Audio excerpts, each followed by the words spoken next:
आज की वीडियो का कुछ मकसद ऐसे है कि हमारे पास कुछ डेवलपर्स ऐसे होते हैं जो फ्रंट एंड के होते हैं, कुछ बैक एंड के होते हैं। तो कुछ लैंग्वेजेस ऐसी हैं जो फ्रंट एंड पे यूज़ होती हैं, जैसे कि जावास्क्रिप्ट है, और कुछ ऐसी हैं कि जो कि बैक एंड पे यूज़ होती हैं। तो ये डिपेंड करता है कि आप कौन से स्टैक पे काम कर रहे हैं, कौन सा फ्रेमवर्क वगैरह यूज़ कर रहे हैं। इसमें जिस पे हम बात कर रहे हैं वो है ASP.NET कोर, ठीक है, जिसमें आप C# को यूज़ करते हैं। और फ्रंट एंड पे आपके पास जो भी फ्रेमवर्क आप यूज़ करें, ऑलमोस्ट जितने भी फ्रेमवर्क्स हैं वो जावास्क्रिप्ट की बेस पे हैं। तो ब्राउज़र जावास्क्रिप्ट को समझता है। तो इस तरह से है कि जावास्क्रिप्ट के अंदर कांस्टेंट का एक कीवर्ड यूज़ होता है, और सेम वही जो है आपके पास C# में भी यूज़ होता है। तो C# में उस मॉडिफायर का मकसद ये होता है कि आपके पास एक ऐसी वैल्यू डिक्लेयर करना जो कि आपके पास कंपाइल टाइम के ऊपर तो आप उसको सेट कर सकते हो, लेकिन रन टाइम के ऊपर आपके पास वो जो वैल्यू है,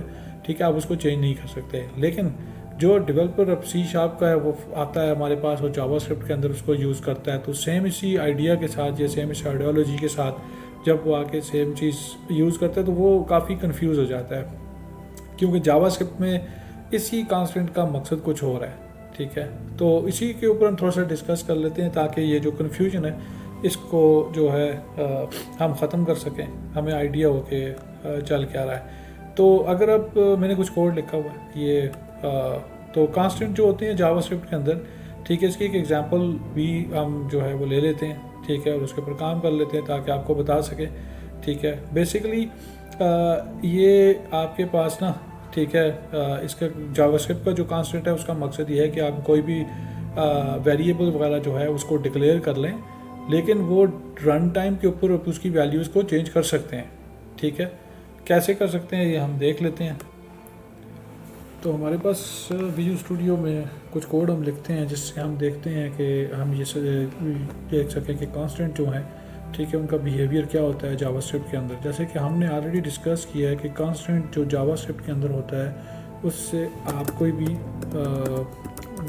एरे वगैरह डिक्लेयर कर सकते हैं। मैं यहाँ पे एक एरे डिक्लेयर करता हूँ, ठीक है। कांस्टेंट से आप वेरिएबल डिक्लेयर कर सकते हैं, एरेस के लिए यूज़ कर सकते हैं। इवन कांस्टेंट जो React.js के अंदर आप स्टेट वगैरह मॉडिफाई करते हैं फंक्शनल कंपोनेंट के अंदर, तो यूज़ स्टेट वगैरह यूज़ करते हैं, तो उसमें भी यूज़ कर सकते हैं, ठीक है। वर्ड्स के आप कांस्टेंट किसी भी जगह पे यूज़ कर सकते हैं कोई भी डिक्लेरेशन के लिए, लेकिन कुछ लिमिटेशन है, उसकी लिमिटेशन को हम यहाँ पे देख लेते हैं। जैसे कि मेरे पास ना कांस्टेंट नंबर्स हैं, ठीक है, और मैं नंबर्स का एक एरे क्रिएट कर लेता हूँ 4 और 5, ठीक है। और यहाँ पे मैं इस तरह से करता हूँ, अभी तक तो ठीक है। मैं इसको लॉग करके देखूँगा, मेरे पास जो नंबर्स हैं वो डिस्प्ले हो जाएंगे, ठीक है। लॉग जो है मेरे पास यहाँ पे F12 करने से आ जाएगी। डेवलपर के जो डेवलपर मोड होता है ब्राउज़र का, उसमें तो यहाँ पे इसकी वैल्यू आ रही है।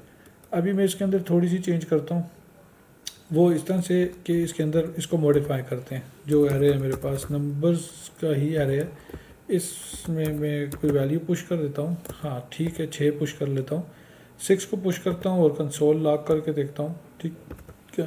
तो पहले मेरे पास जो वैल्यू आनी चाहिए वो 5 होनी चाहिए, ठीक है। अब मेरे पास यहाँ पे मैं थोड़ी सी हेल्प लिख देता हूँ, आफ्टर मॉडिफिकेशन, यानी मैंने उसमें जो वैल्यू थी नहीं वो 6 वो पुश की है, तो उसके बाद जो वैल्यू जो एरे है वो डिस्प्ले होगा। तो अब इस तरह से होगा। मैं ज़रा सा इसको रिफ़्रेश कर लेता हूँ अपने पास। तो मेरे पास पहले जो थी वैल्यूज़ वो 1 2 3 4 5 थी, लेकिन आफ्टर मॉडिफिकेशन जो है मेरे पास जो वैल्यूज़ आई वो 1 2 3 4 5 6 आ गई। तो इसका मतलब ये है कि अगर जावास्क्रिप्ट में आप कांस्टेंट के साथ किसी वेरिएबल को या किसी स्ट्रिंग वैल्यू को या किसी एरे को डिक्लेयर करते हैं तो आप उसके अंदर मॉडिफिकेशंस कर सकते हैं। अब क्या नहीं कर सकते, ठीक है, या लिमिटेशन क्या है उसको देख लेते हैं। तो यहाँ पे अगर हम ये जो हमारा नंबर्स का एरे है इसको ना रीअसाइनमेंट करने की कोशिश करेंगे, जैसे कि हम इसको रीअसाइन करते हैं, ठीक है, और अब देखते हैं कि इसका बिहेवियर क्या है। आफ्टर रीअसाइनमेंट हम देखेंगे कि ये क्या करेगा। तो सूलन इसको यहाँ पे ना एक एरर जनरेट करना चाहिए, ठीक है। इसको ये कहना चाहिए कि जो कांस्टेंट की वैल्यू आप उसको दोबारा से रीअसाइन नहीं कर सकते हैं, लेकिन ठीक है हम करके देखते हैं। इसको मैंने सेव कर लिया और दोबारा मैं अपने पेज को रिफ़्रेश करने जाऊँगा। पेज को रिफ्रेश करता हूँ, एक एरर आ गया जी कि आप एक कांस्टेंट वेरिएबल्स को रीअसाइन नहीं कर सकते। अब एक चीज़ थी कि मॉडिफिकेशन करना और एक चीज़ थी रीअसाइनमेंट करना। रीअसाइनमेंट में आपने नया एक एरे है वो दोबारा से उसको रीअसाइन कर रहे हैं, और जहाँ पे मॉडिफिकेशंस हैं वो एग्जिस्टिंग एक एरे है उसके साथ आप खेल रहे हैं, उसको उसमें आप कोई चीज़ें ऐड कर रहे हैं, उसमें कोई चीज़ आप रिमूव कर रहे हैं, उसके साथ कोई भी एक्शन परफॉर्म कर रहे हैं। तो ये जावास्क्रिप्ट में था। अगेन इसका खुलासा सिर्फ यही है कि आप अगर कांस्टेंट डिक्लेयर करते हैं, ठीक है, किसी भी एरे को, किसी वेरिएबल को, या किसी भी जो भी आपके पास कोई ऑब्जेक्ट है उसको आप अगर आप उस तरह से करते हैं तो आप ना रीअसाइनमेंट वाला काम नहीं कर सकते। आप उसकी वैल्यूज़ जो होती हैं इंटरनली उनके साथ जो है खेल सकते हैं और उनको चेंज कर सकते हैं, ठीक है। इसी तरह अगर सी शार्प में चले जाएं, ठीक है, और अब सी शार्प के हवाले से आप देखें तो मैं वही वाली सेम चीज़ यहाँ पे ले आता हूँ। एक मेरे पास कांस्टेंट है और डबल हम इसको कर लेते हैं, और हमारे पास क्या ले लेते हैं जी, हम पाई को ले लेते हैं और इसकी एक वैल्यू जो है 3.14 वो डिक्लेयर कर लेते हैं। अब हमारे पास एक वैल्यू डिक्लेयर हो गई, मैं इसको कंसोल डॉट राइट लाइन कर देता हूँ। राइट लाइन करके मैं इसकी वैल्यू को प्रिंट करवा देता हूँ, सिर्फ ये दिखाने के लिए कि ये चल रहा है नहीं चल रहा है क्या है, ठीक है। तो उसूल क्या होना चाहिए कि मेरे पास, खैर वो स्क्रीन रुकेगी नहीं, हमने उसको स्टॉप नहीं किया हुआ, ठीक है, चलें, अच्छा है, रुक गई। 3.14 वैल्यू मेरे पास आ गई। अब अगर मैं इस तरह से करता हूँ कि मेरे पास जो पाई की वैल्यू है उसको मैं 3.144 करता हूँ या कुछ भी और करता हूँ, तो मेरे पास एक एरर आता है। वो एरर ये आता है कि आप जो ये पाई की वैल्यू है जो कि कांस्टेंट है, इसको आप अपडेट नहीं कर सकते। हालांकि देखें जावास्क्रिप्ट में सेम वही कीवर्ड हमने यूज़ किया हुआ था और हम चीज़ों को अपडेट कर रहे थे। इसी तरह से हम इसी की चलें उसी तरह की एक एग्जांपल ले लेते हैं। एक लिस्ट ऑफ इंटीजर था वो, वहाँ पे जैसे कि जिसको हमने नंबर्स कहा था, नंबर्स कहा था, और न्यू लिस्ट ऑफ इंटीजर है। अच्छा, इसको हमने कांस्टेंट किया हुआ था, ठीक है। तो एक की मतलब मैं लिस्ट ऑफ इंटीजर ले लेता हूँ 1 2 3 4 5, ठीक है। अभी ये क्या कह रहा है जी, कहता है जी कि यहाँ पे एक कांस्टेंट है उसके साथ आप न्यू का वो नहीं लगा सकते वैल्यू, यानी कि उसको इस तरह की असाइनमेंट नहीं कर सकते। तो मैं यहाँ पे एक काम करता हूँ, मैं इसको रीड ओनली कर देता हूँ, देखिए आप ये चल जाएगा, ठीक है। रीड ओनली है।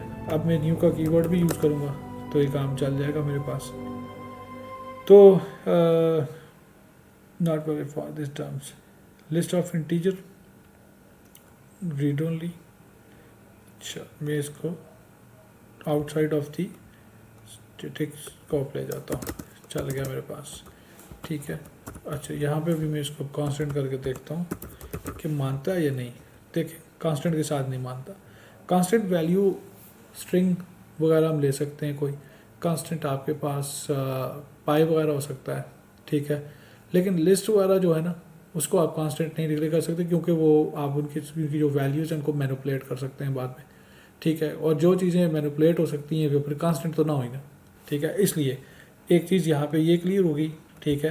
तो हम क्या यूज़ कर सकते हैं, जो जावास्क्रिप्ट है उसका अल्टरनेटिव यहाँ पे क्या है, उसका अल्टरनेटिव है हमारे पास रीड ओनली। आप इसको रीड ओनली कर लें, रीड ओनली करें, आपके पास अब जो वैल्यू आएगी, यानी जो एरे यहाँ पे है, ठीक है, एरे कर लें, एरे ऑफ इंटीजर कर लें या लिस्ट ऑफ इंटीजर कर लें, एक ही चीज़ है, ठीक है। एक चीज़ से मतलब ये है कि आपके पास उनका बिहेवियर कुछ इसी तरह का है, ठीक है। यहाँ पे आप अब नंबर्स हैं, नंबर्स हैं, ठीक है। और यहाँ पे इसको ऐसे नहीं उठाएगा क्योंकि स्टैटिक मेथड है, तो हम इसकी प्रॉपर इम्प्लीमेंटेशन करते हैं, ठीक है। एक क्लास डिक्लेयर करते हैं जिसमें मैं आपको बताता हूँ इसकी इम्प्लीमेंटेशन करके, ठीक है। एक हम क्लास बना लेते हैं टेस्ट के नाम से, और इसमें हम इस तरह से करते हैं, एक रीड ओनली टाइप का एक लिस्ट बना लेते हैं इंटीजर की, और ठीक है, और ये रीड ओनली है, ठीक है। और हम इस तरह से करते हैं कि जो, बल्कि इसको साइन नहीं करते वैल्यू यहाँ पे, ठीक है, इसको वैल्यू साइन नहीं करते, ठीक है, हम एक काम करते हैं कि इसकी वैल्यू इसको यहाँ पे असाइन करते हैं एक वही वाला एरे 1 2 3 4 5, इसका नाम नंबर रख लेते हैं वही जिस तरह हमने पहले रखा था। ठीक है, नंबर्स। अभी हम मैं जैसे ही जो मेरा कंस्ट्रक्टर है ये चलेगा, ठीक है, तो उसको वैल्यूज असाइन हो जाएंगी। ठीक है, और अभी मैं ये करता हूँ कि एक मेथड बना लेता हूँ जिससे मैं इसकी जो वैल्यूज़ हैं उनको प्रिंट करवा लेता हूँ। और मेरा एक मेथड है सिंपल सा जो कुछ भी रिटर्न करता, प्रिंट करता है। ठीक है, और जो मेरा एरे उसकी लेंथ हम सिर्फ प्रिंट कर लेते हैं ताकि पता चल जाए एटलीस्ट। ठीक है, कि कंसोल डॉट राइट लाइन जो नंबर्स हैं इनको काउंट करके बता दो कितने हैं। ठीक है, और अब इस ये जो मेथड है ना, ये सॉरी ये जो क्लास है ना, इसको हम यहाँ से कॉल करेंगे इनिशिएट करके, तो ये बिल्कुल ज़बरदस्त चलेगी। टेस्ट के नाम से क्लास जो हमने बनाई थी इसका एक इंस्टेंस बना लेते हैं। स्कोप सब इसका ये जो मेन ब्लॉक है इसके अंदर है, तो ये ईज़िली एक्सेसिबल है। ठीक है, और टेस्ट करते हैं हम, और हम प्रिंट करके देखते हैं कि हमारी जो रीड ओनली वाली लिस्ट है वो ठीक चल रही है, उसमें वेरिएबल्स जो हैं वो 5 के 5 ही हैं। ठीक है, वैसे वो लूप लगा के आप प्रिंट करवा सकते हैं वो। तो मैं F5 करता हूँ, देखता हूँ, तो वो कह रहा जी कि आपके पास 5 जो है ना नंबर्स मौजूद हैं। अब एक और मेथड हम बना लेते हैं और उस मेथड को हम कह देते हैं कि ये मॉडिफाई करेगा जो नंबर्स का एरे है या नंबर्स की लिस्ट है उसको, और मेरे ख्याल से सिर्फ मॉडिफाई का ही काफ़ी है। मॉडिफाई, ठीक है, डेटा। तो ये क्या क्या हम करते हैं कि जो हमारे पास नंबर्स की एक लिस्ट है उसमें एक और ऐड कर देते हैं। एक और ऐड किया तो अब लेंथ 5 से 6 हो गई। ठीक है, मैं इसमें 6 नंबर ऐड कर देता हूँ, एक इंटीजर ऐड करता हूँ 6 नंबर। तो अभी ये जो हमारा प्रिंट का फंक्शन है इसको चाहिए कि ये 6 प्रिंट करे। अभी पहले उसने प्रिंट कर दिया था, अब हम इसको मॉडिफाई करते हैं। हमारे जो टेस्ट क्लास है उसका एक मॉडिफाई का फंक्शन है, मॉडिफाई डेटा का, ये इसने मॉडिफाई कर दिया और अब अगेन हम प्रिंट करवाते हैं। तो पहले जब प्रिंट होगा हमारे पास, तो हमारी जो काउंट है वो हमें कहेगा कि 5 जो नंबर्स हैं वो मौजूद हैं लिस्ट में, और फिर हमें बताएगा कि 6 हैं। असूलन ऐसा ही होना चाहिए। तो ला के हम देखते हैं जी। ठीक है, देखें पहले 5 थे अब 6 हो गए।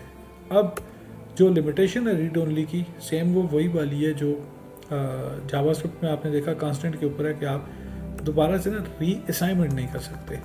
वो आपको कैसे पता चलेगा? वो ऐसे पता चलेगा कि इसको वाइट कुछ नहीं कर रहा, और री असाइन, ठीक है, एक फंक्शन हम बनाते हैं।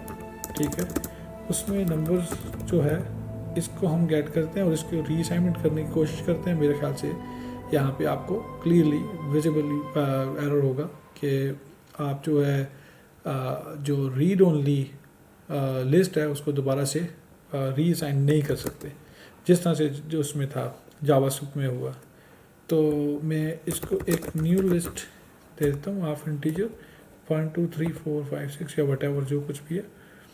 एरर देखते हैं क्या है। तो वो कहता है जी कि अगर एक फील्ड जो है ना वो रीड ओनली है तो आप उसको रीअसाइन नहीं कर सकते। ठीक है, एक ही मरतबा असाइनमेंट होगी बस। तो ये फ़र्क था हमारे पास कांस्टेंट जो था जो जावास्क्रिप्ट में यूज़ होता है उसका, और जो यूज़ होता है, ठीक है, जावा इसमें सी शार्प में। यानी कि सी शार्प में जो कांस्टेंट का कीवर्ड यूज़ होगा, ठीक है, वो कंपाइल टाइम पे ऊपर वैल्यूज़ को ले लेगा और उसमें अंदर कोई कांस्टेंट वैल्यूज़ आएगी, पाई की जिस तरह से कांस्टेंट एक वैल्यू होती है। ऐसा नहीं है कि आप कोई लिस्ट या कोई ऑब्जेक्ट या कुछ और चीज़ उसमें घुसा दें। ठीक है, तो वो नहीं लेगा, वो आपको एरर दे देगा। ठीक है, तो जो कांस्टेंट है जावास्क्रिप्ट में, उसमें आप उसको कोई भी जो टाइप है वो असाइन कर दें, ठीक है, और आप उसके कंटेंट्स को मॉडिफाई कर दें। लेकिन री असाइनमेंट वाला काम नहीं है, री असाइनमेंट का चक्कर उन्होंने वहाँ पे नहीं करने देना। तो जो उसका जावास्क्रिप्ट के कांस्टेंट का अल्टरनेटिव है, ठीक है, सी शार्प में वो रीड ओनली है। आप रीड ओनली कर लें, सेम वही वाली चीज़ आप अचीव कर लें, ठीक है। हमने जिस तरह से किया, हमने एक रीड ओनली लिस्ट बनाई, फिर उसको असाइनमेंट भी कर दी, ठीक है, जो मर्ज़ी असाइन कर लें आप। कोई लिस्ट ऑफ ऑब्जेक्ट है, ठीक है, तब भी ले लेगा, वो ऑब्जेक्ट एक्सेप्ट वो भी हो जाएगा, ठीक है। और फिर उसके ऊपर जो कुछ इस तरह के ऑपरेशंस हैं, ठीक है, वो भी आप परफॉर्म कर लें। लेकिन सेम वही लिमिटेशन कि आप उसके ऊपर यहाँ पे आके, ठीक है, हमने कोशिश की उसको री असाइनमेंट करने की, लेकिन री असाइनमेंट फेल हो गई, तो काम नहीं किया। इसका कुछ खुलासा सा मैंने लिख रखा है यहाँ पे कि जावास्क्रिप्ट का जो कांस्टेंट है वो री असाइनमेंट नहीं अलाउ करता, सी शार्प का कांस्टेंट भी री असाइनमेंट नहीं अलाउ करता, सी शार्प रीड ओनली भी जो है ना वो आपके पास री असाइनमेंट को नॉट अलाउड है। और जो कंटेंट है, ये म्यूटेशन वो चीज़ होती है जिसमें अंदर ना आप चेंजेस वगैरह कर सकते हैं, ठीक है। और इम्यूटेबल वैल्यूज़ वो होती हैं जो सीधी सीधी हार्ड कोडेड होती हैं, बस उसके अंदर तब्दीली आप चेंजेस नहीं कर सकते, ठीक है। लिस्ट वगैरह जो होती हैं ये म्यूटेबल होती हैं, इनके अंदर चेंजेस कर सकते हैं, एरे, लिस्ट, वेरिएबल्स वगैरह। कांस्टेंट जो फिक्स वैल्यूज होती हैं वो आपके पास इम्यूटेबल होती हैं, ठीक है। जैसे कि पाई की वैल्यू एक बेहतरीन एग्जांपल है। तो जावास्क्रिप्ट के कांस्टेंट के ऊपर आप ऑब्जेक्ट, एरेज और कोई म्यूटेबल टाइप उसको असाइन कर सकते हैं। और यहाँ पे सेम जो उसका अल्टरनेटिव है रीड ओनली सी शार्प में, उसमें भी आप लिस्ट वगैरह असाइन कर सकते हैं, लेकिन कांस्टेंट नहीं मानेगा।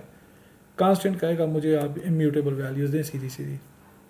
और कंपाइल टाइम वैल्यू जो है, ठीक है, रन टाइम पे आप असाइन करेंगे जावास्क्रिप्ट के जो कांस्टेंट है उसको रन टाइम पे आप वैल्यू असाइन करें जिस तरह से हमने की है, ठीक है।